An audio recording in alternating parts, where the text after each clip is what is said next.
Good evening. பிள்ளைகள் நான் பேசுறது வந்து தெளிவா கேக்குதா? அடுத்து வந்து ஸ்க்ரீன் ஒண்ணு ஷேர் பண்ணிக்கிறேன். அது எல்லாருக்கும் காட்டுதான்னு ஒருக்கா சொல்லுங்க. ஸ்டார்ட் பண்ணுவோம்.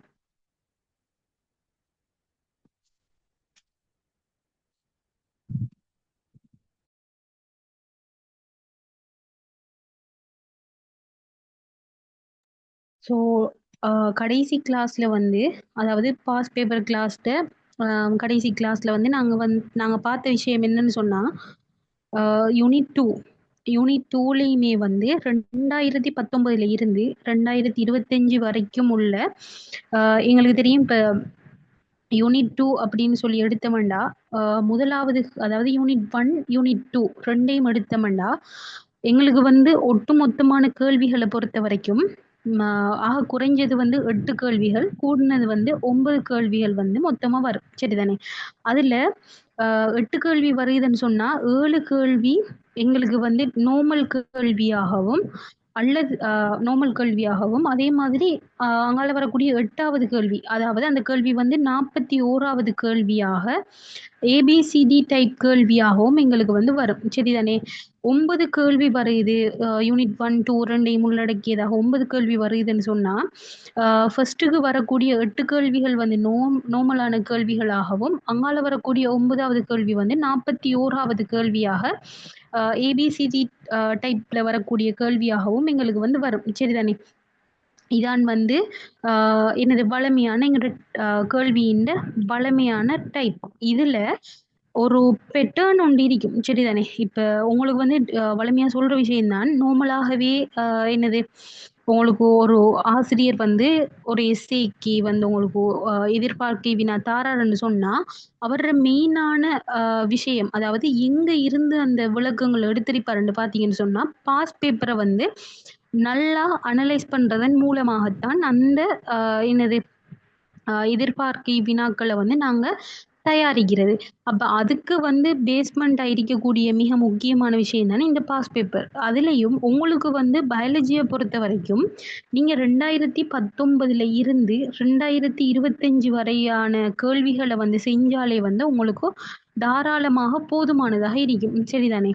அடுத்த விஷயம் வந்து 2019ல இருந்து 2022 வரைக்கும் பார்த்தீங்கன்னு சொன்னா, இந்த இடைப்பட்ட காலப்பகுதிக்குள்ள வந்த கேள்வி வந்து கொஞ்சம் நார்மலான கேள்விகள். அதாவது உங்கள வந்து கொஞ்சம் டீப்பா யோசிக்க வைக்கிறதோ, அல்லது வந்து சின்ன சின்ன விஷயங்கள வச்சு உங்கள பிழை எடுக்க வைக்கிறதோ, அந்த மாதிரியான எந்த ஒரு டெக்னிக்கும் இல்லாம நார்மலான கேள்விகள் வந்து கூடுதலா வந்துச்சு.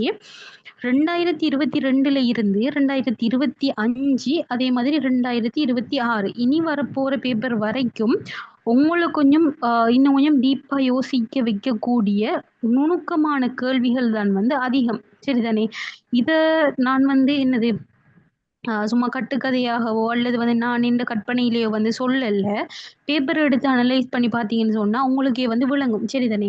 அடுத்த விஷயம் உங்களுக்கு உங்களோட எக்ஸாமுக்கு வந்து அ நாள் வந்து மிக குறைவான நாட்கள் தான் உங்களோட கையில இருக்கு. அப்ப இனி இருக்கக்கூடிய நாட்கள்ல வந்து நீங்க கட்டாயம் வந்து ஃபுல் பேப்பர் தான் இனி வந்து செய்யணும். இனி வந்து நீங்க யூனிட் வைஸா செல்ஃபா பேப்பர் செய்றதுக்கு டைம் இல்ல. சரிதானே?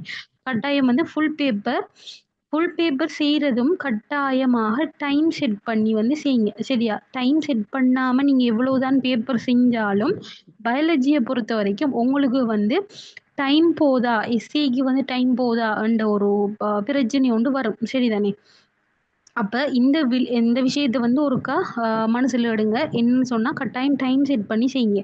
ஆரம்பத்துல இருந்து சொல்ற விஷயம் தான். எஸ்சிக்கு தான் வந்து கூடுதலாக பெரும்பாலான ஆட்களுக்கு வந்து டைம் போதாம ஆகுது. இதுக்கு வந்து நீங்க கட்டாயம் என்ன செய்யணுமாண்டா, எஸ்ஏய வந்து அந்த டைமுக்குள்ள செஞ்சு எழுதி பழகணும். சரிதானே? அதே மாதிரி எஸ்ஏ வந்து நீங்க ஆரம்பத்துல இருந்தே நல்ல ப்ரிப்பேர் ஆகியிருக்கணும். எந்த அளவுக்குன்னு சொன்னா, உங்களுக்கு வந்து அடுத்தடுத்த பாயிண்ட்ஸ் ஒரு ஒரு டெப் ஒண்ணு தொறந்தா எப்படி உங்களுக்கு வந்து பாயிண்ட்ஸ் எல்லாம் அடுத்தடுத்து வந்துட்டே இருக்கும் தானே! அந்த மாதிரி ஒரு ஃப்ளோல வந்து உங்களுக்கு எஸ்ஏ பாயிண்ட்ஸ் எல்லாமே வந்து உங்களுக்கு ஞாபகமே இருக்கணும். எந்த ஒரு தடங்களுமே வந்து அதுல வரக்கூடா. எஸ்ஏ வந்து நீங்க செய்றதுக்கு. சரிதானே? இத தாண்டி எம்சிக்யூவ பொறுத்தவரைக்கும் ஏற்கனவே சொன்ன மாதிரி தான் நுணுக்கமான விஷயங்கள் வந்து கூட. இப்ப சின்ன சின்ன விஷயங்கள் இப்ப நீங்களே வந்து பாஸ் பேப்பர் எடுத்து பாருங்க. என்னது நனோமீட்டர் அப்படின்ட்டு வார அலக வந்து உங்களுக்கு வந்து மைக்ரோமீட்டர் என்று மாத்திருப்பாங்க. அல்லது வந்து பில்லியன் என்று வரக்கூடிய ஆண்டு சம்பந்தப்பட்ட விடயங்கள வந்து மில்லியன் அப்படின்னு மாத்திருப்பாங்க. அல்லது வந்து மில்லியன வந்து பில்லியனாக வந்து மாத்தி போட்டிருப்பாங்க. பிழையான ஒரு சின்ன விஷயம் ஒன்றுக்குள்ளால வந்து உங்கள பிழையாக்கணும்னு நினைச்சா. சரிதானே? அப்ப இப்படியான சில சில சின்ன சின்ன நுணுக்கங்கள் வந்து காணப்படுது.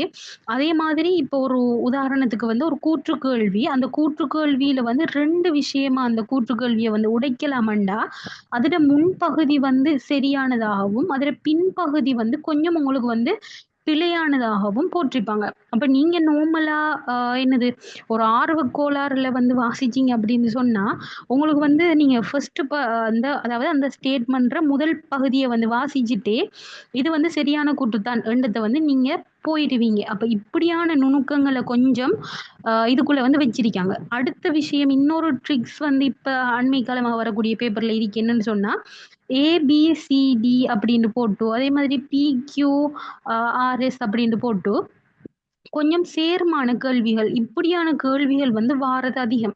ஏன்னு சொன்னா, இப்படியான கேள்விகள் இப்ப இதோட வந்து பொருந்துது. இப்ப இப்படி தந்துட்டு, இப்ப சேர்மானம் இப்ப ஏபிசிடின்னு சொல்லி இந்த பக்கம் இப்ப உதாரணத்துக்கு எப்பவுமே களப்புன்னங்கங்களும், இங்கால வந்து அதுட்ட தொழில்களும் இருக்கேன்னு சொன்னா, இப்ப ஏக்கு வந்து இப்ப நார்மலா சரியான விடைன்னு வைங்களேன். இப்ப ஏக்கு வந்து அ பி ஆகவும், அதே மாதிரி பிக்கு வந்து எஸ் ஆகவும், சிக்கு வந்து கியூ ஆகவும், டீன்னு சொல்ற விடைக்கு வந்து ஆறாகவும் இப்படித்தான் வந்து சரியான ஒரு ஓர்டர் வரணும்னு சொன்னா, இந்த இடத்துல வந்து உங்களுக்கு 5 விடைகள் வந்து தரப்பட்டிருக்கும். இந்த 5க்குள்ளேயுமே வந்து கடுமையா இத வந்து குழப்பியிருப்பாங்க. சரிதானே?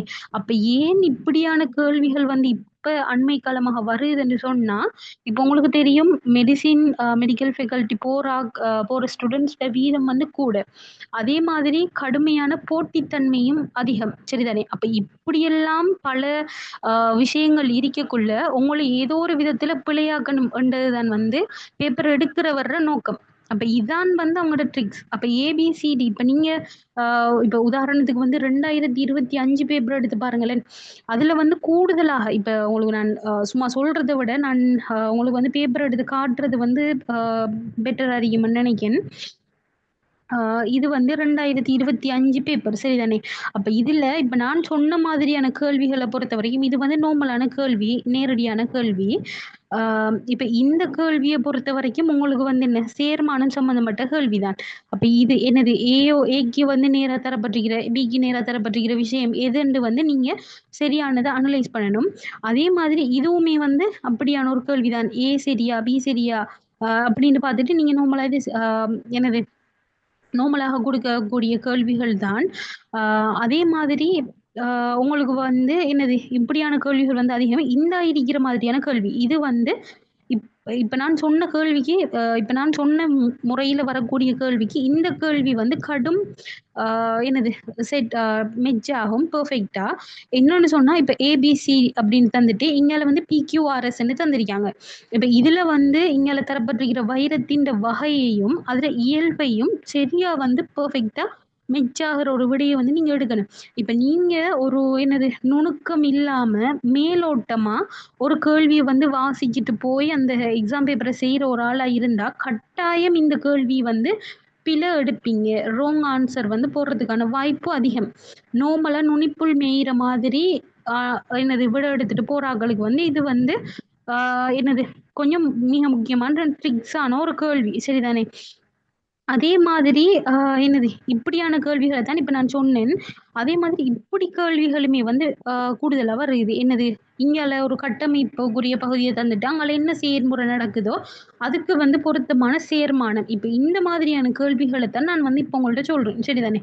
அதே மாதிரி இந்த கேள்வியும் அதுக்கு உதாரணம் தான். ஏபிசிடி இல்ல. ஆனா அதுவும் வந்து வரக்கூடியது தான். அப்ப இப்படியான கேள்விகளா இந்த வருது? என்னது உயிரின கூட்டம், விலங்குச் சேர்மானம். அ அதே மாதிரி இந்த கேள்வி சரிதானே? இது வந்து நியூ ஒரு ட்ரிக்ஸ் சரிதானே? நியூ மாடல் கேள்வி. இப்ப என்னது ஒன்றின் அதிகரிப்பு எப்படி அல்லது வந்து ஒன்றுல ஏற்படுத்தப்படக்கூடிய மாற்றம் அடுத்ததுல வந்து எப்படியான அதிகரிப்பை ஏற்படுத்துமா? குறைவை ஏற்படுத்துமா? மாறாம காணப்படுமா? இப்படி வந்து இந்த இந்த வகைப்பட்ட கேள்வி வந்து அண்மை காலமாகத்தான் வருது. 2022க்கு பிறகுதான் வந்து இப்படி ஒரு கேள்வி ஒன்று வந்துட்டே இருக்கி. 1 வருஷம் வந்து வந்துச்சு. என்னது? இந்த என்னது காபனி ரோட் சைட் இந்த அந்த விளக்கங்கள வந்து சம்மந்தப்படுத்துற மாதிரி சுவாசத்தோட சம்மந்தப்பட்ட கேள்வி வந்து வந்துச்சு. இதுல வந்திருக்கிறது வந்து என்னது? உங்களுக்கு வந்து எந்த அதாவது இது வந்து உங்களுக்கு அதாவது வளிமண்டலம், முருகை ப ப உதாரணத்துக்கு வந்து கால்நடை பண்ணைகள்ற அதிகரிப்பு வந்து குடிநீர்ல காணப்படக்கூடிய ஈயத்திட அதிகரிப்ப வந்து அதாவது முதலாவது கால்நடை பண்ணைகள்ற அதிகரிப்பு ஏற்பட்டா, என்னது குடிநீரின்ல வந்து ஈயத்திட அளவு அதிகரிப்பை ஏற்படுத்தக்கூடுமா? இல்லையான்றத என்னது நீங்க வந்து கொஞ்சம் யோசிச்சு இதுக்கு வந்து விடை எடுக்கிற மாதிரி இருக்கும். இது வந்து ஒரு விதமான கேள்வி. இன்னொரு கேள்வி இப்ப நான் சொல்றேன் தானே, சுவாசத்தோடு சம்மந்தப்பட்ட கேள்வி வந்துச்சு அப்படின்னு சொல்லி. அது வந்து இன்னும் கொஞ்சம் வித்தியாசமான அட்வான்ஸான ஒரு கேள்வி. அப்ப இப்படியான கேள்விகள் வந்து அண்மை காலமாக வருகுது. சரிதானே? அப்ப இப்படியான கேள்விகளுக்கெல்லாம் நீங்க வந்து ஏற்கனவே என்னது ரெடியாகி போகணும். அதே மாதிரி இன்னொரு விஷயம் சேர்மான கேள்வி ஏபிசிடி டைப் பக்கம் வாரது இன்னும் கடும் முக்கியம். அப்ப இதுல நீங்க ஒவ்வொன்றையுமே வந்து என்னது சரியாக வந்து அனலைஸ் பண்ணி விட எடுக்கிற மாதிரி இருக்கும். சரிதானே? சேர்மான கேள்வி ஏபிசிடி டைப் கேள்விக்குள்ள வார நேரம். அப்ப இப்படியான கேள்விகள்ல எல்லாம் தான் நீங்க என்னது அதிகமான கவனம் செலுத்துற மாதிரி உங்களோட பேப்பர் வந்து இப்ப அண்மை காலமாக வரக்கூடிய பேப்பர் வந்து செட் பண்ணியிருக்காங்க. அப்ப அந்த விளக்கங்கள அடுத்து வந்து நுணுக்கமான விஷயங்களை எல்லாம் அந்த அளவுக்கு நுணுக்கமா செய்றதுக்கு வந்து நீங்க தயாராகி போகுங்க. உங்களோட 2026 பேப்பருக்கு. அப்ப அத அனலைஸ் பண்ணின மாதிரி தான் நாங்க வந்து செகண்ட் யூனிட்டுக்குமே வந்து என்ன ஒரு சில விஷயங்கள வந்து இந்த இடத்துல வந்து நாங்க நோட் பண்ணினோம். அப்ப அந்த இப்படியான விளக்கங்கள் வந்து கூடுதலான சான்ஸ் இருக்கக்கூடிய பகுதி. அப்ப உங்களுக்கே வந்து நீங்க இந்த அளவுக்கு மார்க் பண்ணிட்டு நீங்க பார்த்தீங்கன்றாலே, உங்களுக்கே ஒரு பேட்டர்ன் ஒன்று விளங்கும். அந்த பேப்பருக்கு இடையில. அ அடுத்ததா என்ன வரலாம்ன்றத கொஞ்சம் யூகிக்கிற அளவுக்கு இருக்கும். சரிதானே? அந்த அடிப்படையில தான் நாங்க ஏற்கனவே எல்லா வருஷத்துலயும் ஃபர்ஸ்ட் கேள்வி நாங்க பார்த்துட்டோம். இன்றைக்கு நாங்க பார்க்க வேண்டியது வந்து 2வதா நாங்க இந்த என்னது சேதன சேர்வைகள் சம்பந்தமான கேள்விகள வந்து ஒருக்கா பார்ப்போம். சரிதானே? அப்ப இதுல என்னது கடைசியா எல்லா வருஷத்துலயும் ஃபர்ஸ்ட் கேள்வி மட்டும் தான் பார்த்தேன்னு நினைக்கிறேன். அ அடுத்தது வந்து இப்ப இந்த கிளாஸ்ல நாங்க வந்து சேதன சேர்வைகள், அதே மாதிரி நுணுக்கு காட்டி இந்த விளக்கங்களை எல்லாம் ஒருக்கா பார்ப்போம். சரிதானே? அப்ப இதுல 2019ல வந்த 2வது கேள்வி உங்களுக்கு நியூக்ளிக் அமிலங்கள், அதாவது நியூக்ளியோரைட்டுகள் சம்பந்தமான கேள்வி. சரிதானே? அப்ப இந்த கேள்விய பொறுத்தவரைக்கும், இப்போ உங்களுக்கு வந்து உங்களோட என்னது ரிசோர்ஸ் புக்ல உங்களுக்கு வந்து தந்திருக்காங்க. என்னது டிஎன்ஏ அதே மாதிரி ஆர்என்ஏல இப்படி இங்க காணப்படக்கூடிய நியூக்ளிக் அமிலத்தில காணப்படக்கூடிய நியூக்ளியோரைட்டுக்கள் தவிர்ந்த ஏனைய நியூக்ளியோரைட்டுக்கள் அப்படின்னு சொல்லிட்டு உங்களுக்கு வந்து என்ன ஒரு 4 நியூக்ளியோரைட்டுகள் வந்து தரப்பட்டிருக்கு. அது வந்து உங்களுக்கு நல்லா ஞாபகம் இருக்கணும். ஏடிபி, என்ஏடி பிளஸ் அதே மாதிரி என்ஏடிபி அதே மாதிரி NADP பிளஸ் அதே மாதிரி FAD சரிதானே? அப்ப இவங்க இவ்வளவு பேருமே வந்து கட்டாயம் உங்களுக்கு வந்து ஞாபகம் இருக்கணும். அதே போல இவங்களோட எல்லாரோட தொழிலுமே வந்து உங்களுக்கு நல்லா ஞாபகம் இருக்கணும். அப்ப நான் டீப்பா கதைக்கணும்ன்ற அவசியம் இல்ல. கிளாஸ் செய்ற நேரமே என்னது அநேகமான விளக்கங்கள் வந்து நான் சொல்லிட்டேன். என்னது ஏடிபின்னா அவருக்கு ஒரு தொழில் தான் சக்திக்காவி. இவங்க மிச்சம் இருக்கக்கூடிய 3 பேருக்கும் பொதுவான ஒரு சில தொழில்கள் காணப்படுறது. துணை நொதியமாக தொழிற்படுறது, இலத்திரன்காவியாக தொழிற்படுறது. இந்த 2 தொழிலுமே வந்து இவங்க 3 பேருக்கும் பொதுவான தொழிலாக காணப்படும். இவங்க 3 பேருக்கும் பொதுவாக இல்லாம ஒரு தொழில் காணப்படுது. ஒவ்வொருத்தருக்கும் வித்தியாசம். வித்தியாசம்னா சின்ன வித்தியாசம் தான். NAD+ வந்து உங்களுக்கு சுவாசத்தின் போது ஒட்சியேற்றும் கருவி. அதே மாதிரி ஒளித்தொகுப்புல ஒட்சியேற்றும் கருவி NADP+. அதே மாதிரி பொதுவாக ஒட்சியேற்றும் கருவின்னு தந்தா அது வந்து FAD. அப்ப இது இவ்வளவுமே வந்து உங்களுக்கு நார்மலா வந்து தெரிஞ்சுட்டு இருந்தா, இந்த கேள்விய வந்து உங்களுக்கு நார்மலா என்னது ஈஸியா வந்து ஆன்சர் எடுத்துட்டு போகலாம். சரிதானே? அதே மாதிரி உங்களுக்கு இப்ப இந்த கேள்விய அடுத்ததாக செய்யறதுக்கு உங்களுக்கு தேவையான நாலேட்ஜ் வந்து அ நொதியங்கள் நொதியங்கள் சம்மந்தமான நாலேட்ஜும் தேவை. சரிதானே? அப்ப இதுல எடுத்து பார்த்தீங்கன்னு சொன்னா, முதலாவது வந்து உங்களுக்கு தரப்பட்டிருக்கிறது வந்து 8 வெள்ளங்கள்ல கொண்டு காணப்படுமாம். உங்களுக்கு தெரியும் நியூக்ளியோரைட்டுகள் அப்படின்னு சொல்லி எடுத்தீங்கன்றாலே, அவங்கள்ல காணப்படக்கூடிய பிரதான வெள்ளம் என்று பார்த்தீங்கன்னு சொன்னா, யாரு வந்து காணப்படுவா? பென்டோசு வெள்ளம் தான். சரிதானே? அப்ப எட்டோசு வெள்ளம் என்று சொல்லப்பட்டிருக்கிறதாலேயே நேரடியா உங்களுக்கு வந்து இந்த இடத்துல வந்து இந்த கூற்று பிழையாகுது. சரிதானே? அடுத்தது வந்து சேதன துணைக்காரணிகளாக செயற்படும். உங்களுக்கோ நீங்க படிச்ச உங்களுக்கு வந்து என்னது நார்மலா உங்களுக்கு என்னது ஞாபகம் இருக்கும். நீங்க என்ன படிக்கக்குள்ள படிச்சிருப்பீங்க? நொதியங்கள் படிக்கிற நேரம் படிச்சிருப்பீங்க. 2 விஷயம் வந்து காணப்படுது எங்களுக்கு. நொதியத்துல சேதன துணை காரணி என்ற ஒன்றும், அதே மாதிரி அசேதன துணை காரணி அப்படின்னு சொல்லியும் 2 பேர் வந்து செயற்படுறாங்க. அப்ப இதுல அசேதன துணை காரணிகளுக்குள்ள உங்களுக்கு வரப்போறார்கள் யாரு? நார்மலா என்ன மூலகங்களின் அயன் வடிவம். அதாவது உதாரணமா அ என்னது ZN2+, Fe2+, CO2+ இப்படியான ஆட்கள் வருவாங்க. சேதன துணை காரணிகள் அப்படின்னு எடுத்து பார்த்தீங்கன்னு சொன்னா, இவங்களத்தான் நாங்க வந்து துணை நொதியம் அப்படின்னு சொல்லுவோம். இதுக்குள்ள வந்து உங்களுக்கு வரக்கூடிய ஆட்கள் வந்து விட்டமின் பெறுதிகள், அதே மாதிரி NAD, அதே போல FAD, அதே மாதிரி பயோட்டின். அப்ப இப்படியான ஆட்கள வந்து சொல்லுவோம். அப்ப இதுல வரக்கூடிய ஆட்கள் வந்து எங்களுக்கு யாரு? நியூக்ளியோரைட்டுகள். யாரு? FAD, NAD. அப்ப இவங்க நியூக்ளியோரைட்டுகள் அதே மாதிரி என்ன சேதன துணை காரணிகளாகவும் செயற்படக்கூடியவங்க. சரிதானே? அப்ப இந்த விஷயம் வந்து உங்களுக்கு தெரிஞ்சிருக்கணும். அடுத்தது நீங்க மிக முக்கியமான ஒரு விஷயம் MCQ செய்றதுக்கு ஒரு ஒரு விஷயம் வந்து ஒரு இடத்துல சொல்லப்பட்டிருக்குன்னா, அது வந்து நார்மலா அது வந்து நேரடியான கேள்வி வரலாம். சரிதானே? அத தாண்டி ஒரு விஷயம் வந்து இன்னொரு இடத்துல போயிட்டு கனெக்ட் ஆகுதுன்னு சொன்னா, அது வந்து கட்டாயம் உங்களுக்கு ஆ அந்த அத வச்சு வந்து மெயின் பண்ணி கேள்விகள் MCQல எடுப்பாங்க. சரிதானே? இப்ப நான் இத எப்படி சொல்றேன்னுண்டா, உதாரணமா ATP சம்பந்தமான விளக்கங்கள நீங்க வந்து 2ண்ட் யூனிட்ல ஸ்டார்ட்டிங்ல படிச்சிருவீங்க. ஆனா, ஏடிபி வந்து இன்னும் கொஞ்சம் இடங்கள்லயும் எங்களுக்கு சம்மந்தப்படும். என்னன்னு சொன்னா, கொண்டு செல்லல்ல உயிர்ப்பான முறையிலயா? அல்லது வந்து மந்தமான முறையிலயான்றது முதலாவது. அது வந்து நார்மல் என்று வைங்களேன். இன்னொரு விதம் ஏடிபி வந்து என்னது? அ தொகுக்கப்படக்கூடிய செயல்முறை அதாவது எங்களுக்கு அ ஒட்சியேற்ற பொஸ்போரிலேற்றமா, அதே மாதிரி ஒளி பொஸ்போரிலேற்றமா, கீழ்ப்படி பொஸ்போரிலேற்றமாண்டு இப்படி 3 வகையான பொஸ்போரிலேற்றங்கள் மூலமாக ஏடிபி வந்து என்னது?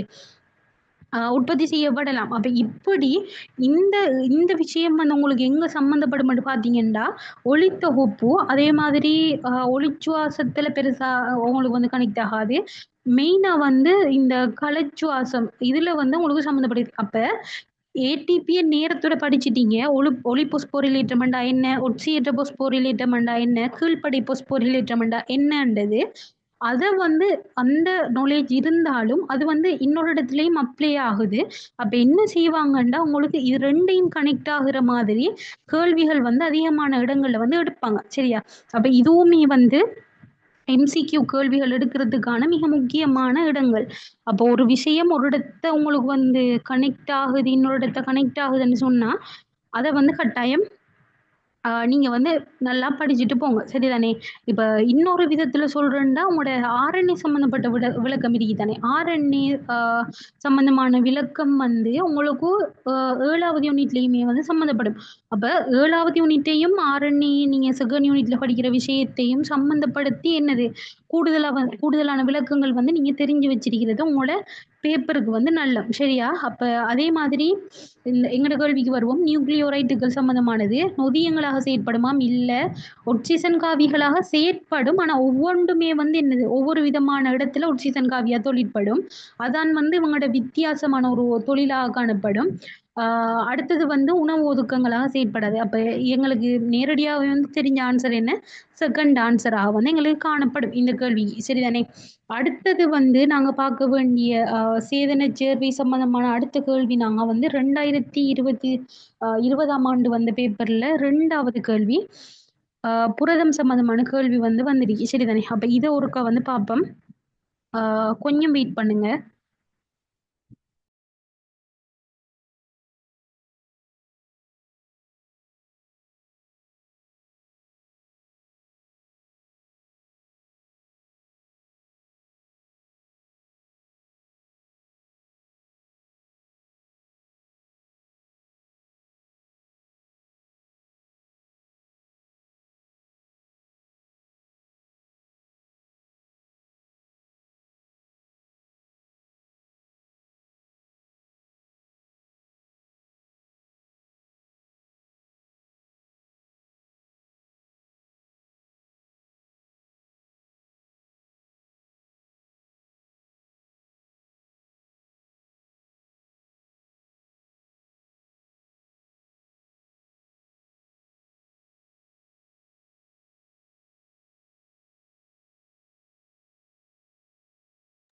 ஆகவே உங்களுக்கு தெரியும் என்னது 2020ஆம் ஆண்டு வந்த சேதனச் சேர்வைகள் சம்பந்தமாக வந்திருக்கிறது வந்து புரதம் சம்பந்தப்பட்ட கேள்வி. அப்ப நாங்க ஏற்கனவே பார்த்துட்டோம். இதுவுமே வந்து என்னது உங்களுக்கு ஒரு பேட்டர்ன் தான். அப்ப அந்த பேட்டர்ன அடிப்படையா வச்சு தானே நாங்க நோட் பண்ணியிருக்கோம்.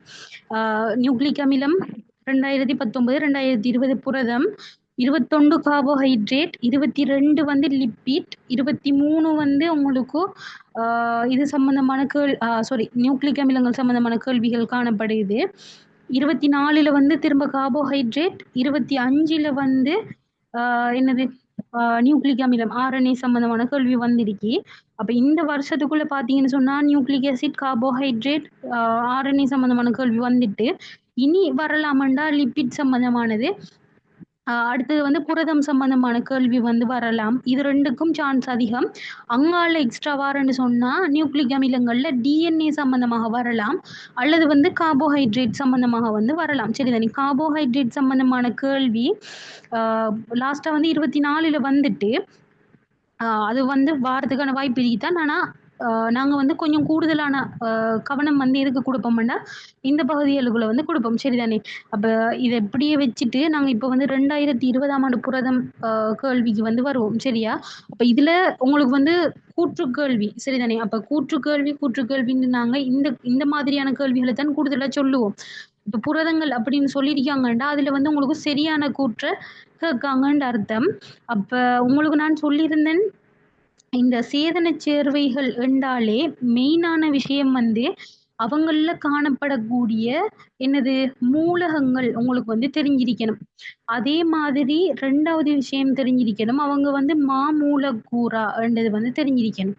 அடுத்த விஷயம் வந்து அவங்களோட கட்டமைப்பு சார்ந்த விளக்கங்கள் ஏதாவது இருக்குன்னு சொன்னா, அத வந்து கொஞ்சம் ஆ கொஞ்சம் நார்மலா என்ன டீப்பா வந்து தெரிஞ்சிருக்கணும். அதே மாதிரி அவங்கள காணப்படக்கூடிய பிணைப்புக்கள் வந்து அவசியம். சரியா? அப்ப அந்த அடிப்படையில முதலாவது எங்களுக்கு வந்து சொல்லப்படுறது, இருசல்பேட்டு பிணைப்புகள் காரணமாக துணை கட்டமைப்பு உருவாகுதாம். உங்களுக்கு தெரியும், துணை கட்டமைப்பு எப்படி உருவாகுதுன்னு தெரியணும். சரிதானே? வளமையான பல்பெப்டைட் சங்கிலியின்ட முதுகெலும்புல காணப்படக்கூடிய இந்த அமைனோ கூட்டத்தின்ட நைதரசன் அணுக்களோட இணைஞ்சு காணப்படக்கூடிய ஆக்ஸிஜன் அணுக்களுக்கும், அதே சாரி நைதரசன் அணுக்களோட இணைக்கப்பட்டு காணப்படக்கூடிய ஐதரசன் அணுக்களுக்கும், அதே மாதிரி அதே சங்கிலியில அ இப்படி சங்கிலிகள் காணப்படுற நேரம், அதே சங்கிலியிலேயும் உருவாகலாம். அல்லது வந்து அருகில காணப்படக்கூடிய இன்னொரு சங்கிலியிலேயுமே வந்து உருவாகலாம். அதே சங்கிலியில காணப்படக்கூடிய கார்பாக்சைல் கூட்டம் காணப்படும். அவர்ல வந்து ஆக்ஸிஜன் காணப்படுவாரு. இவங்களுக்கு இடையில ஏற்படக்கூடிய என்னது ஐதரசன் பிணைப்பின் விளைவாக வந்து உருவாகலாம்.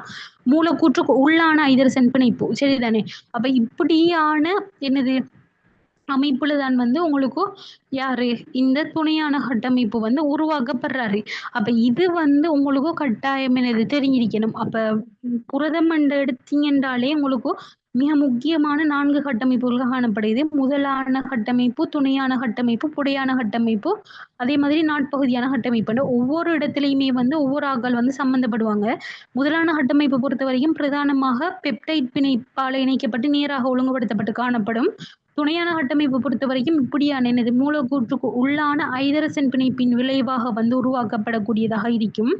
அடுத்தது வந்து புடையான கட்டமைப்புன்னு எடுத்து பார்த்தீங்கன்னு சொன்னா, அவர்ல வந்து வேறுபட்ட 4 விதமான பிணைப்புகள் வந்து சம்மந்தப்படும். ஐதரசன் பிணைப்பு, அயன் பிணைப்பு, இருசல்பைட் பிணைப்பு, அதே மாதிரி ஏனைய ஒரு சில நீர்வெறுப்புள்ள இடைத்தாக்கங்கள், வந்தர் வாலிஸின் இடைத்தொடர்பு இவங்கெல்லாம் சம்மந்தப்படுவாங்க.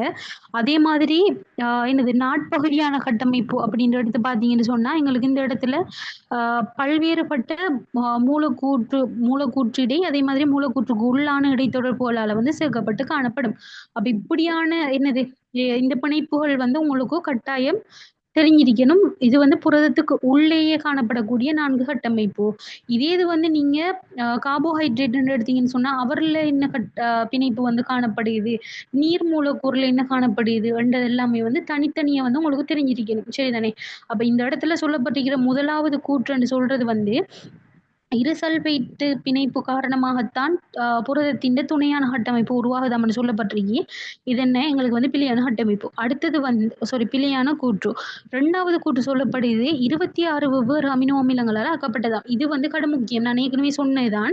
எங்கேயாவது ஒரு இடத்துல வந்து உங்களுக்கு எண்ணிக்கை சம்மந்தப்படுது, அல்லது வந்து அழகு சம்மந்தப்படுது, அல்லது வந்து அடுக்குகள் இப்போ 15 16 இப்படின்ட்டு வாரது வந்து சம்மந்தப்படுதுன்னு சொன்னா, கூடுதலா வந்து அதுல தான் வந்து உங்கள பிழையாக்குவாங்க.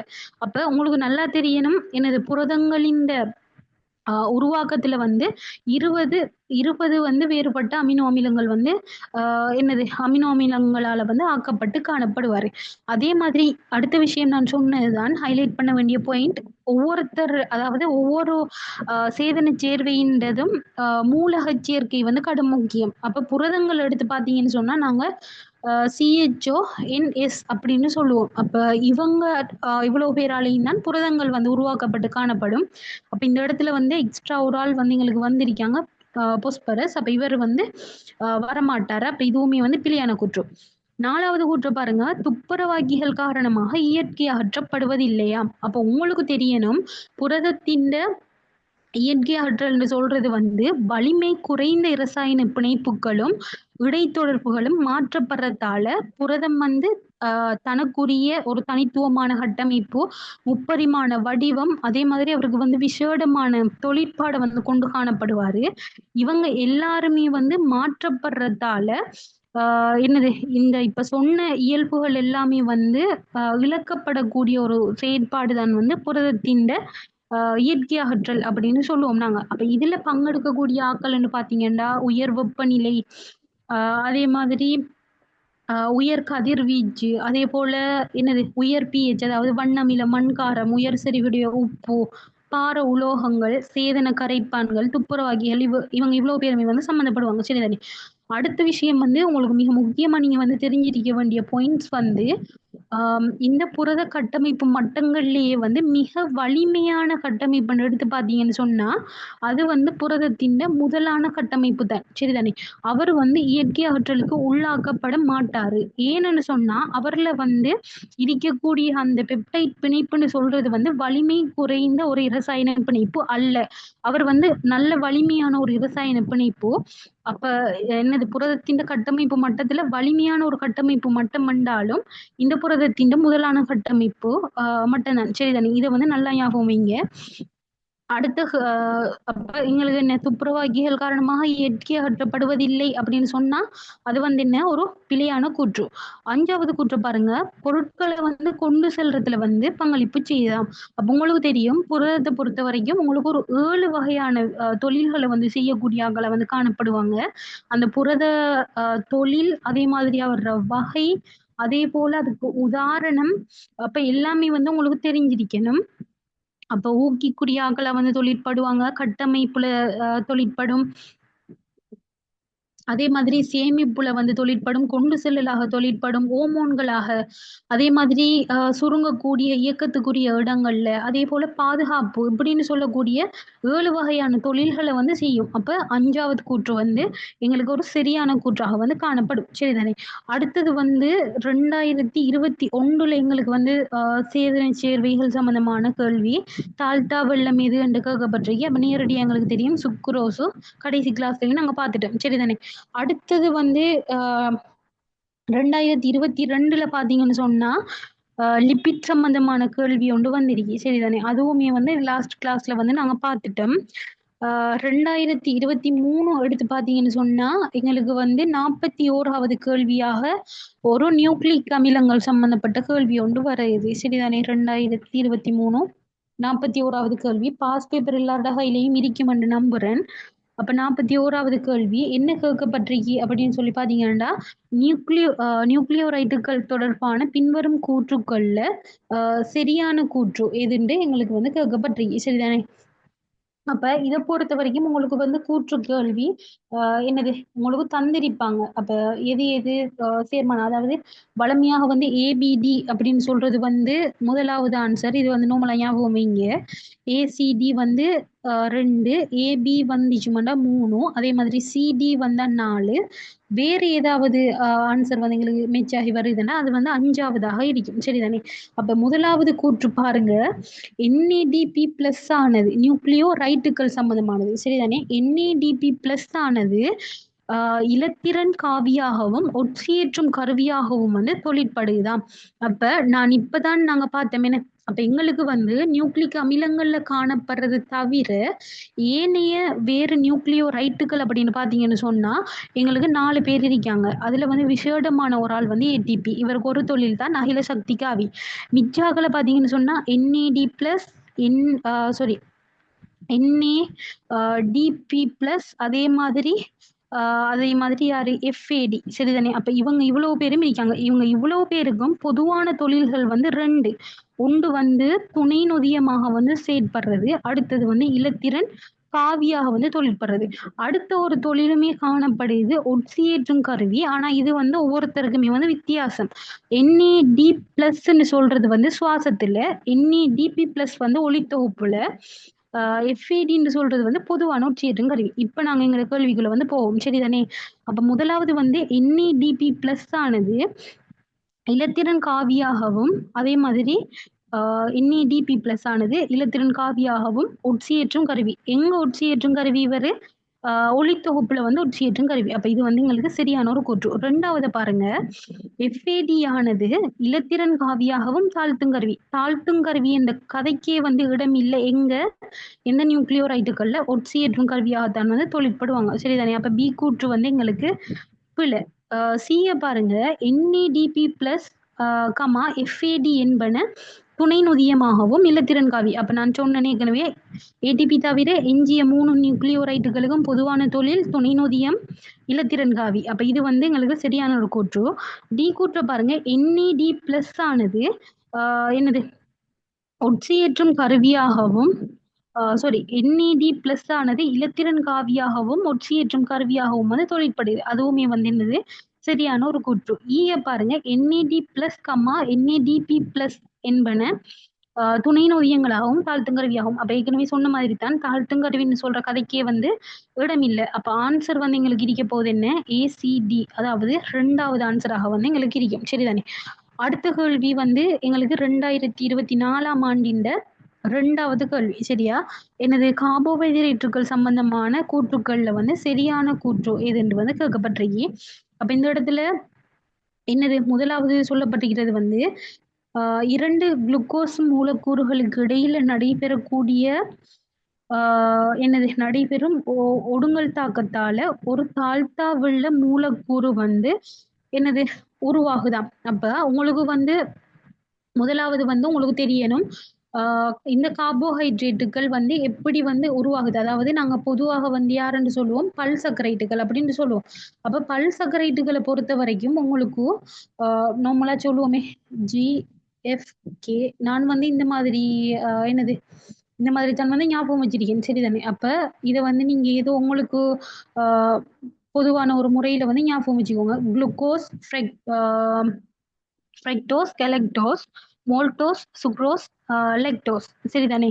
அப்ப இந்த இடத்துல பார்த்தீங்கன்னு சொன்னா, ஆ 2மே வந்து இந்த இடத்துல வரக்கூடிய 2மே வந்து யாராக இருக்கும்? எங்களுக்கு ஒரு சர்க்கரைட். 2 அடுத்தடுத்த ஒரு சர்க்கரைட்டுகளுக்கு இடையில வந்து ஒரு ஒடுங்கல் தாக்கம் நடைபெற்று, ஒரு நீர் மூலக்கூறு வந்து வெளியாகுறதன் மூலமாக சரிதானே? அந்த இடத்துல வந்து கிளைகோசிடிக் பிணைப்பு அப்படின்னு சொல்லக்கூடிய விசேடமான பிணைப்பொண்டு உருவாகுறதால, இதோட விளைவாக வந்து வரக்கூடிய ஒரு ஆள் தான் வந்து எங்களுக்கு யாராக இருப்பா?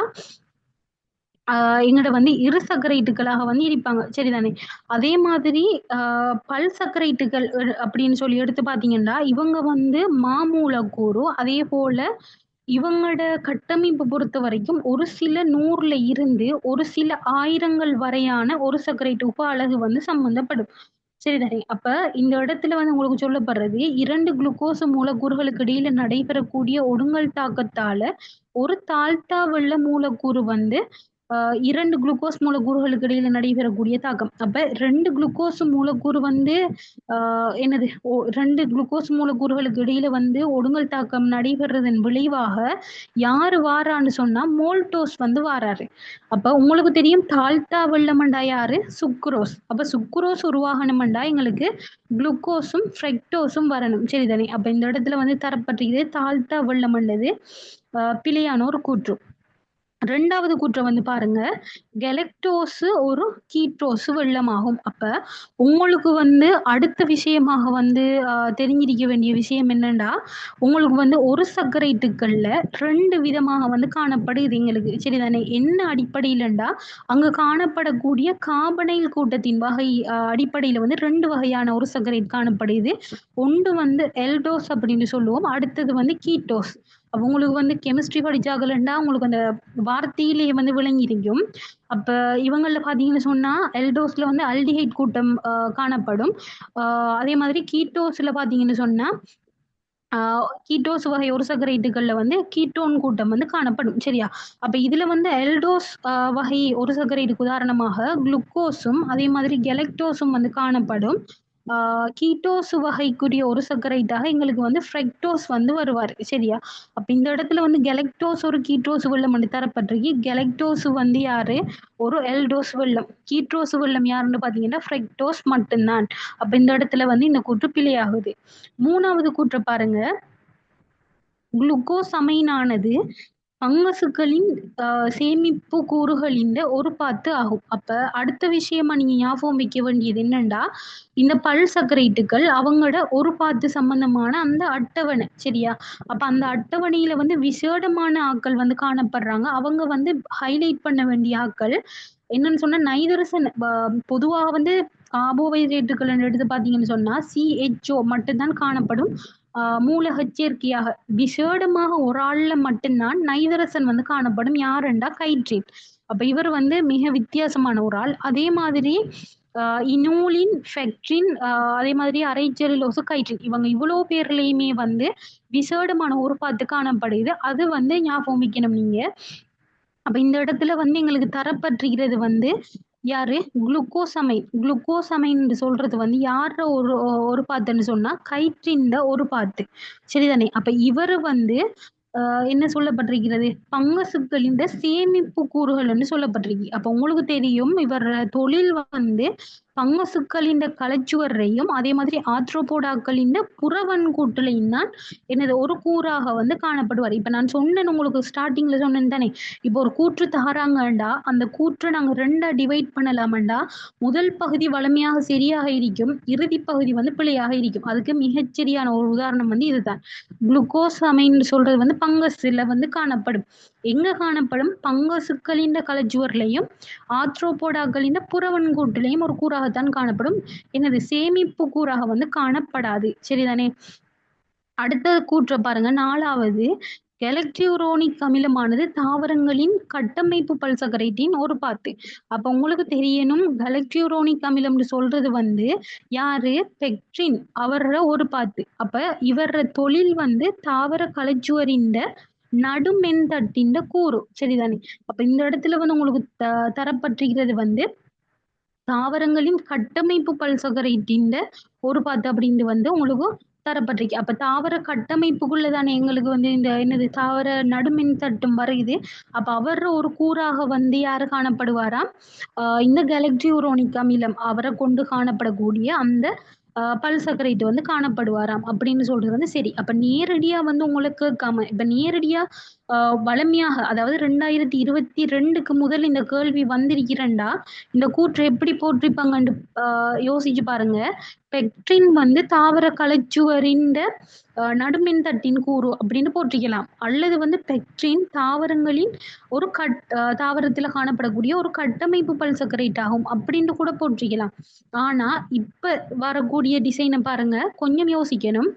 எலக்ட்ரியூரோனிக் அமிலம்னு சொல்றது வந்து ஒரு பல்சக்கரைட்டிட ஒரு பாத்து. அப்ப நீங்க என்ன செய்யணும்? ஒரு பாத்துல இருந்து பல் பாத்து அதாவது பல்சக்கரைட்டுக்கு போய் பல்சக்கரைட்டுல இருந்து அவர தொழில வந்து யோசிக்கிற மாதிரியான கேள்விதான் இது. சரிதானே?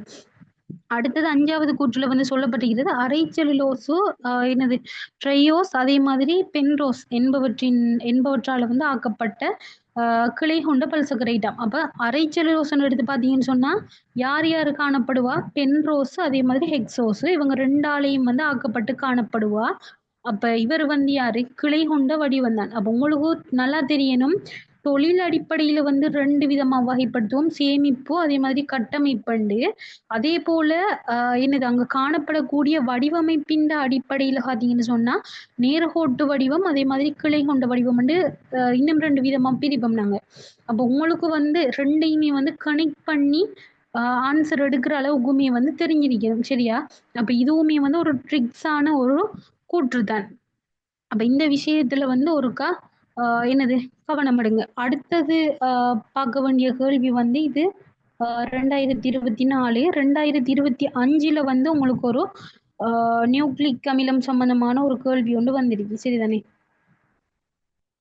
2025ல 4வது கேள்வி வந்து என்னது சேர்மானம் அதாவது வகையும் அதோட இயல்பும் சம்மந்தமான எது வந்து உங்களுக்கு என்னது சரியானது அப்படின்னு உங்களுக்கு கேட்கப்பட்டிருக்கு. சரிதானே? அப்ப முதலாவது உங்களுக்கு வந்து ஆர்என்ஏ வகை தெரியணும். அடுத்தது வந்து அவங்களோட தொழில் என்னன்னு தெரியணும். அடுத்தது வந்து அவங்களோட கட்டமைப்பு அதாவது வடிவம் சம்பந்தமான ஒரு சில விளக்கங்கள் வந்து சொல்லப்பட்டிருக்கு. அடுத்தது களத்துல யாரு கூட குறைய காணப்படுவான்றது வரைக்கும் உங்களுக்கு வந்து சொல்லப்பட்டிருக்கு. அவ்வளவுமே வந்து உங்களுக்கு தெரியணும் இந்த கேள்வி செய்யறதுக்கு. முதலாவது வந்து எம்ஆர்என்ஏ சம்பந்தமாக உங்களுக்கு தரப்பட்டிருக்கிறது வந்து எம்ஆர்என்ஏ வர்ற தொழில் என்னது கருமுதலுருவுல இருந்து புரத தொகுப்பு நடைபெறும் இடத்துக்கு பிறப்புரிமை தகவல்களை வந்து கடத்துமாம். இது வந்து முதலாவது விஷயம். சரிதானே? இது 2வது விஷயம் சொல்லப்படுறது வந்து நேரிய மூலக்கூறு. அப்ப உங்களுக்கு வந்து செய்திகாவும் ஆர்என்ஏ அல்லது வந்து எம்ஆர்என்ஏ எடுத்து பார்த்தீங்கன்னு சொன்னா இவர் வந்து ஒரு நேரான ஒரு ஆர்என்ஏ மூலக்கூறாக காணப்படுவாரு. ஒப்பீட்டளவுல களத்துல வந்து இவர்தான் வந்து யாரு மிக குறைந்த அளவுல வந்து காணப்படுவாரு. இவருக்கு விசேடமாக 2 தொழில்கள் வந்து காணப்படுது. ஒன்று இப்ப நான் விளங்கப்படுத்துற நேரம் சொல்லியிருந்தேன். இவர வேலை கிட்டத்தட்ட ஒரு ஆள்ட்ட இருந்து இன்னொரு ஆள்ட்ட செய்திய கொண்டு செல்றதுதான். அப்ப சமூகத்த வச்சு யோசிங்களேன். இப்போ ஒரு ஆள்ட்ட இருக்கிற செய்திய சேமிக்கப்பட்டிருக்கக்கூடிய டிஎன்ஏட மூலக்கூறுல நைதரசன் மூலங்கள்ல தொடராக சேமிக்கப்பட்டுள்ள பிறப்புரிமை தகவலை முதலாவது அவர் வந்து கொப்பி செஞ்சு தனக்குள்ள எடுக்கணும். எடுத்ததுக்கு பிறகு யார்கிட்ட இது வந்து கொண்டு போய் செல்லணுமோ அந்த இடத்துக்கு வந்து கொண்டு போகணும். அப்ப பிறப்புரிமை தகவலை பிரதி செஞ்சுட்டு அதை வந்து கரு முதலுருவுல இருந்து புரத தொகுப்பு நடைபெறும் இடமான ரைபோசோமுக்கு வந்து கரு நுண்துளைகளினூடாக கொண்டு செல்ற தொழில் தான் வந்து எம்ஆர்என்ஏ இந்த தொழில். அப்ப ஏக்கே வந்து சொல்லப்பட்டிருக்கிற விஷயம் சரி. பிஏ பாருங்க டிஆர்என்ஏ சம்பந்தமான விளக்கம். புரத தொகுப்பு நடைபெறும் இடத்துக்கு அமினோ அமிலங்களை வந்து கொண்டு செல்லுமாம். 2வது விஷயம் வந்து சிக்கலான ஒழுங்கற்ற மூலக்கூறாம். அப்ப இடமாற்றும் ஆர்என்ஏ அல்லது வந்து டிஆர்என்ஏன்னு சொல்லுவோம். அப்ப இவரை பொறுத்த வரைக்கும் இவர கட்டமைப்பு வந்து மிகச்சிறிய கட்டமைப்பு 3 தடம் உள்ள கட்டமைப்பு. சரிதானே? இவ்வளவுதான் வந்து இவர இயல்பு சம்பந்தமா. அடுத்தது வந்து இவர்ல எதிர்கோடோன் அப்படின்னு சொல்லக்கூடிய விசேடமான தானம் காணப்படும். இவர தொழிலன்னு எடுத்து பார்த்தீங்கன்னு சொன்னா புரத தொகுப்பு நடைபெற இடத்துக்கு வந்து அமினோ அமிலங்களை வந்து கொண்டு செல்ற. அப்ப முன்பகுதி வந்து சரியான ஒரு கூற்று. பின்பகுதி வந்து என்ன சிக்கலான மூலக்கூறு. இவர் வந்து சிக்கலான மூலக்கூறு இல்ல. மிகச்சிறிய ஒரு மூலக்கூறு. ஆனா நேரான மூலக்கூறு. சரிதானே? அப்ப இவருக்கு சொல்லப்பட்டிருக்கிற விஷயம் வந்து இந்த இடத்துல பிழை. சி கூற்ற பாருங்க. ஆர்ஆர்என்ஏ என்னது பல்பெப்டைட் சங்கிலிகள் வந்து ஒன்று கூடுவதற்கான தானத்தை வந்து வழங்குமாம். அப்ப உங்களுக்கு தெரியும் யாரு ரைபோசோமல் ஆர்என்ஏ என்று சொல்லுவோம். அப்ப இவருக்கு வந்து தொழிலே வந்து இதுதான். என்னது பல்பெப்டைட் சங்கிலி ஒன்று கூடுறதுக்கு வந்து தானத்தை வழங்குறது தான். இவர் தான் வந்து களத்துல அதிக அளவு காணப்படுவாரு. ஆனா இவர் கொஞ்சம் என்ன சிக்கலானதும் அதே மாதிரி ஒழுங்கற்ற வடிவமுடைய ஆளு. 3 தடமுள்ள கட்டமைப்பு எங்களுக்கு ஒரே ஒரு ஆள் தான். யாரு டிஆர்என்ஏ என்று சொல்லுவோம். அவர் தான் வந்து யாரு 3 தடமுள்ள கட்டமைப்பை வந்து கொண்டு காணப்படுவாரு. அப்ப இந்த சேர்மானமுமே வந்து எங்களுக்கு பிழை. அப்ப ஏ மட்டும் எங்களுக்கு இந்த இடத்துல என்னது சரியான ஒரு ஆளாக வந்து வருது. சரிதானே? அப்ப இது இப்படியான கேள்விகளை வந்து உள்ளடக்கின மாதிரி தான் உங்களுக்கு வந்து இப்ப நான் சொன்னேன் தானே இந்த மாதிரியான ட்ரிக்ஸை வந்து உள்ளடக்கித்தான் உங்களோட கேள்விகள் வந்து பேப்பர் வந்து எடுக்கப்படும் இனி வர காலங்கள்ல. அப்ப அந்த விளக்கங்கள வந்து ஒருக்கா நல்லா வந்து மைண்ட்ல ஞாபகம் வச்சுக்கோங்க. இப்ப நான் சொன்னேன் தானே சின்ன சின்ன விஷயம். இப்ப ஒரு கூற்று வருதுன்னா முன்பகுதி சரியா இருக்கும், பின்பகுதி பிழையா இருக்கும். அடுத்து வந்து ஒரு இடத்துல சொல்லப்படுற விஷயம் இன்னொரு இடத்துலயும் சொல்லப்படுதுன்னா 2யும் கனெக்ட் பண்ணி படிங்க. அப்ப இப்படியான விளக்கங்கள் எல்லாமே வந்து இப்ப அண்மை காலமா வார பேப்பர்ல ஒரு ட்ரிக்ஸ் சரிதானே? அப்ப அத வந்து நல்லா ஞாபகம் வச்சுக்கோங்க. அடுத்தது வந்து கிளாஸுக்கு இது வந்து எங்களோட பெய்ட் கிளாஸ்ல ஒரு பகுதி இந்த பாஸ் பேப்பர் கிளாஸ். இதுல வந்து இதுவரைக்கும் ஜாயின் பண்ணாத யாரும் இனி ஜாயின் பண்ணணும்னு நினைச்சீங்கன்னு சொன்னா, என்ன வாட்ஸ்அப் நம்பர வந்து தொடர்பு கொண்டு நீங்க வந்து கிளாஸ் சம்மந்தமான மேலதிகமான விளக்கங்கள வந்து எடுக்கலாம்.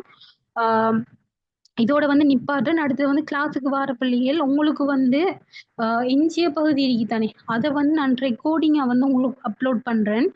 ஆ 2ண்ட் யூனிட்றத குயிக்கா முடிச்சுட்டு நாங்க வந்து 3ர்ட் யூனிட், 4த் யூனிட்டுக்குள்ள வந்து போகணுமன்றதால ரெக்கார்டிங்கா வந்து உங்களுக்கு அப்லோட் பண்ணுவேன். சரிதானே? அப்ப மேலதிகமா உங்களுக்கு வந்து சந்தேகம் ஏதாச்சும் இருந்தா, என்ட்ட வந்து கேளுங்க பெர்சனலா. இதோட வந்து நான் கிளாஸ நிப்பாட்டுறேன். சரிதானே? அடுத்தது ஆ பிராக்டிகல் சம்மந்தமான கேள்விகளும் வந்து இப்ப எம்சிக்யூ அதே மாதிரி ஸ்ட்ரக்சர்லயுமே வந்து வருது. அப்ப உங்களுக்கு தெரியும் பிராக்டிகலுக்கு வந்து தனியா புக்கே வந்து தயாரிச்சு வச்சிருக்கேன். மாடல் கேள்விகளோட சேர்த்து. அப்ப யாருக்காவது தேவைன்னு சொன்னா அதுக்குமே வந்து இந்த நம்பர WhatsAppல வந்து கான்டாக்ட் பண்ணுங்க. சரிதானே? இப்ப இதோட வந்து நிப்பாட்டுறேன். மேலதிகமான விளக்கங்களுக்கு வந்து ஒருக்கா கேட்டுக்கொள்ளுங்க.